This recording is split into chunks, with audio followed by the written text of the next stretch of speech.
Buenos días, somos estudiantes del Colegio Sagrada Familia de Nazaret, de tercero bachillerato.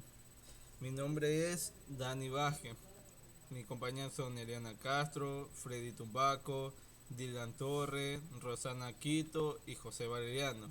Tema: Colegio, Universidades e Ideas.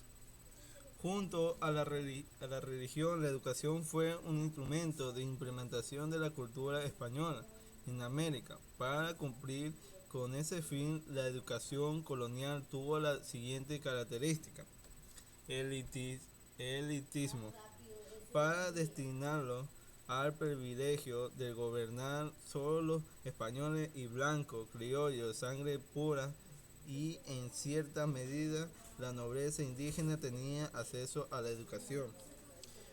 Dogmatismo y absolutismo.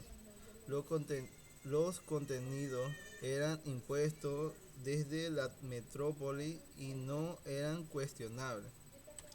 Aprendizaje memorístico. La pedagogía se basaba en la repetición textual de las lecciones. Patriarcalismo. Se trataba que las mujeres que pertenecían a una familia adinerada podían recibir educación generalmente limitada a la primera letra e instrumentos en oficios domésticos. Religiosidad. Entre los conocimientos impartidos se encontraba la Sagrada Escritura y la educación religiosa. Rigidez. Se implementaba la severidad y el castigo físico como medida de disciplina. En la PUCE abogaron por la educación religiosa ante Francisco.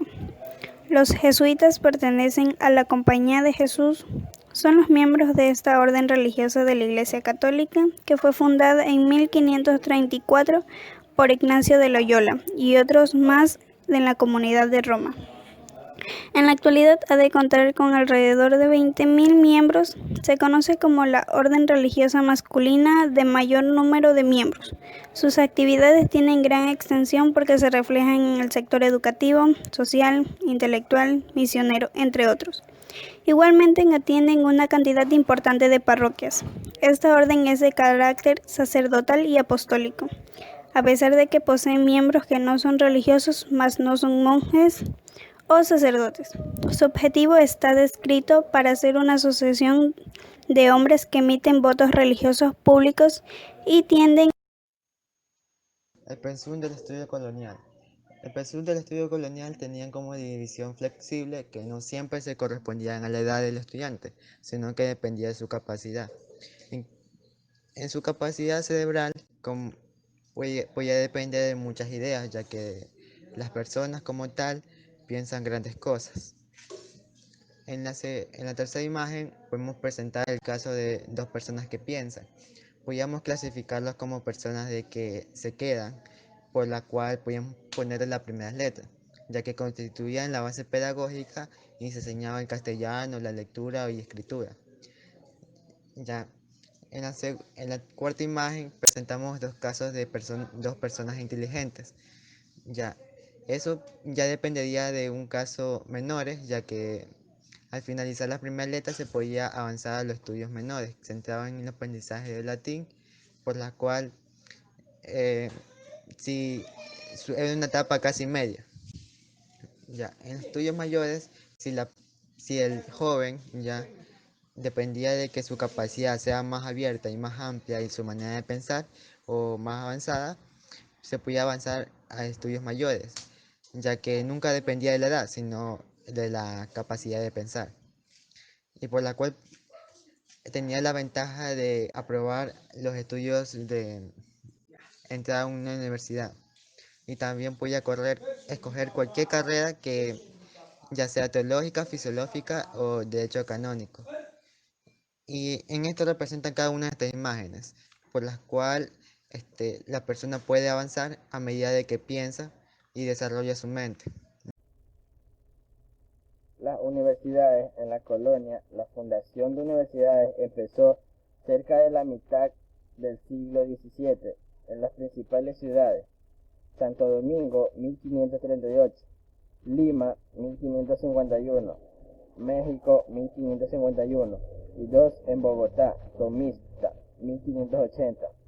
Estos centros educativos fueron fundados por órdenes religiosas, siguiendo los patrones académicos de las universidades de Alcalá y Salamanca. Las escolásticas, aunque ya en acadencia en Europa durante la colonia, el paradigma del pensamiento académico en las universidades fue la escolástica, llamada así por consistir en las enseñanzas filosóficas y teológicas en las escuelas superiores por los escolásticos. El pensamiento escolástico es la interpretación cristiana de la filosofía grecolatina, en especial de Aristóteles, con el fin de comprender las verdades de la fe.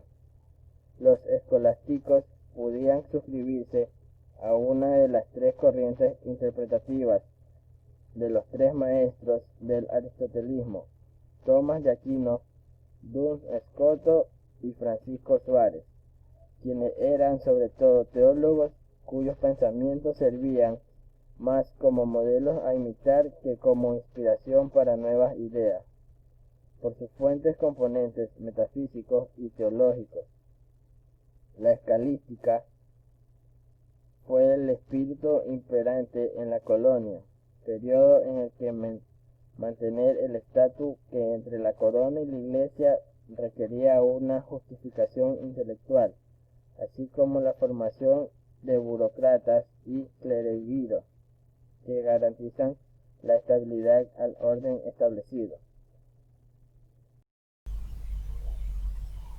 Mi tema es escuelas filosóficas representativas. El idealismo. El idealismo es la posición filosófica que afirma que el mundo exterior es una idea procedente de la mente del hombre o de un ser sobrenatural. Es una posición filosófica antigua que se considera que inició con Platón. El realismo. El realismo es una de las corrientes filosóficas de mayor influencia en el desarrollo histórico del pensamiento occidental. Este reconoce la existencia efectiva del mundo real y su independencia respecto de la percepción y la interpretación del individuo. El pragmatismo es la tendencia filosófica que concibe la realidad de un proceso de cambio permanente. Las respuestas de los diversos problemas del hombre deben provenir del dominio de la ciencia. Sugiere que el sentido último de una idea está determinado por las consecuencias de su aplicación. Las misiones científicas europeas y su impacto cultural en América Latina. Mientras mantuvo su dominio sobre las colonias, España procuró mantener actualizada y clasificada su información geográfica establecida sobre América.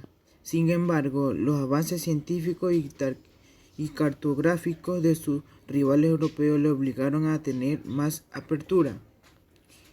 Durante el siglo XVIII, la corona española contrató los servicios científicos, militares y navegantes extranjeros y financió proyectos de exploración para profundizar los conocimientos sobre los territorios americanos.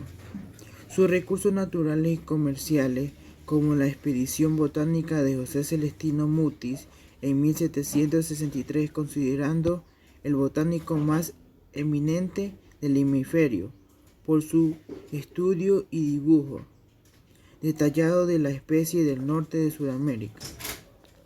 Ahora le voy a hablar sobre la misión geodésica francesa. Para los principios del siglo XVIII, la comunidad científica europea discutía sobre la forma del planeta, mientras que unos se basaban en la teoría de Newton, quien proponía que la Tierra era achatada en los polos. Otros apoyaban las teorías de Cassini y Descartes sobre el echamiento del planeta en el ecuador. Para resolver cuestión del rey Luis XX de Francia apoyó 2 expediciones organizadas por la Academia de la Ciencia francesa. Una hacia en el Ecuador para medir la longitud de un grado de meridiano terrestre y otra hacia el Polo Norte.